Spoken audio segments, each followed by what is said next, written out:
tarde ou boa noite. Aqui quem vos fala é o professor Ney Costa, professor da disciplina do ensino religioso, e venho até vocês, através desta pequena e breve videoaula, trazer a vocês algumas pequenas explicações acerca do nosso conteúdo da disciplina do ensino religioso. Ok? Mais precisamente para a turma do 8º ano, neste que já estamos encerrando, que é o 4º período desse ano de 2021, primeira avaliação. O tema principal do nosso conteúdo, de um modo geral, durante toda essa primeira avaliação, que se subdividiu em 4 períodos, tem a ver com a relação entre a ciência e o mundo sagrado, as leis naturais, as leis da física e as leis e princípios sagrados. Qual é esta relação? Ok? Enfim, então nós já falamos acerca disso em outras aulas, em outros textos, em outros cadernos impressos, e agora vamos falar do ponto de vista de que tipo de relação nós estamos falando. Pois bem, iniciando vamos falar sobre Albert Einstein. O texto diz assim: Albert Einstein, judeu, foi um dos maiores cientistas de todos os tempos e sempre exaltou a ideia de Deus. Teilhard de Chardin foi outro padre católico que se tornou cientista, louvando a ciência como um instrumento de conhecimento da realidade divina. Ambos, de pontos de vista diferentes, tinham uma visão de mundo científica e ao mesmo tempo religiosa. Dizia Einstein: ciência sem religião é aleijada e religião sem ciência é cega. A meu ver, a ciência não só purifica o impulso religioso do entulho do antropomorfismo, como contribui para uma espiritualização religiosa de nossa compreensão da vida. Trechos extraídos de Albert Einstein, escritos da maturidade, do Rio de Janeiro, da Nova Fronteira, do ano de 1994, editora Nova Fronteira.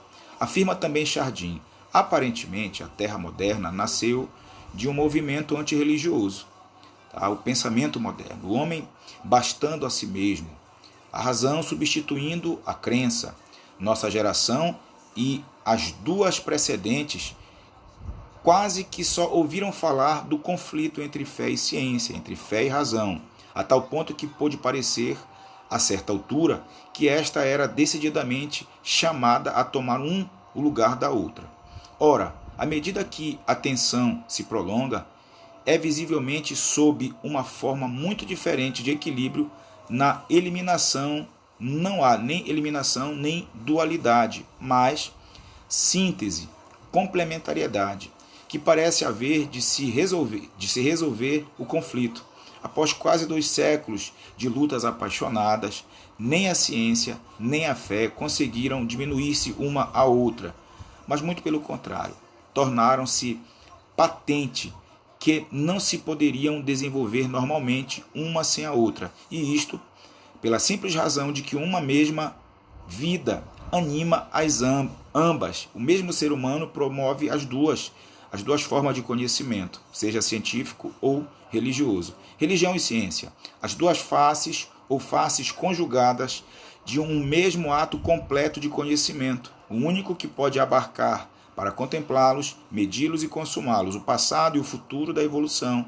Teilhard de Chardin, O Fenômeno Humano, da editora São Paulo, em São Paulo, da editora Cultrix, em 1995.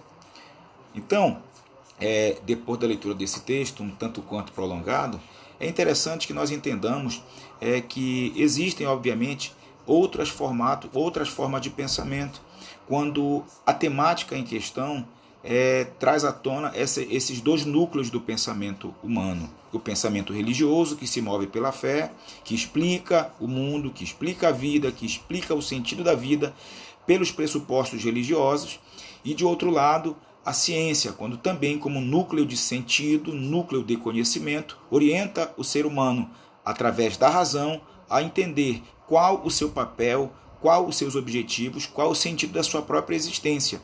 Nós poderíamos dizer que este seria, de um lado, a ciência humanista, de outro lado, a religião pela fé. Basicamente é essa a nossa grande questão. É possível conciliar fé e razão?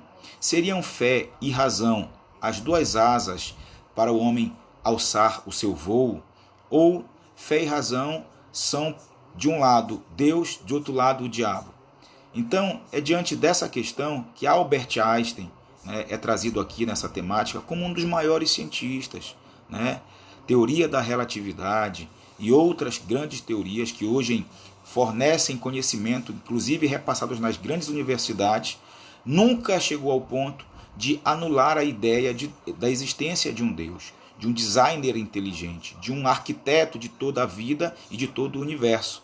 Teilhard de Chardin era um padre, Teilhard de Chardin era um padre que posteriormente, estudando, tornou-se cientista. Também não conseguia visualizar somente o conflito entre fé e ciência. Conseguia ele também encontrar uma coisa chamada complementariedade. As partes se conectam, posto que elas se estimulam. Não que necessariamente uma ajude a outra, mas é que elas fazem parte desse ambiente mental da humanidade. E cada uma do seu modo, cada uma da sua maneira, contribui para que o homem contribua melhor, porque a ciência não consegue explicar tudo, porque existem coisas que transcendem realmente a maior das mentalidades humanas, considerando a infinitude desse universo, a origem da vida e tantas outras coisas. Enfim, de forma resumida, a temática é essa. E é claro que isso nos ajuda a entender que o mundo possui mais de uma maneira de enxergar o mundo, mais uma maneira de interpretar este mundo. Eu estou aqui, enquanto professor de vocês, utilizando o meu óculos, e cada óculos, nesse óculos tem duas lentes.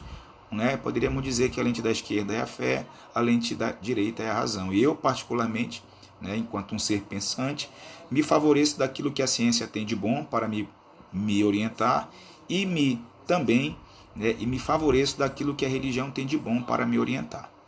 Forte abraço a todos, bons estudos. Na sequência, vocês estarão diante de uma atividade que contém 5 questões, cada uma contendo 4 alternativas. Leio com atenção.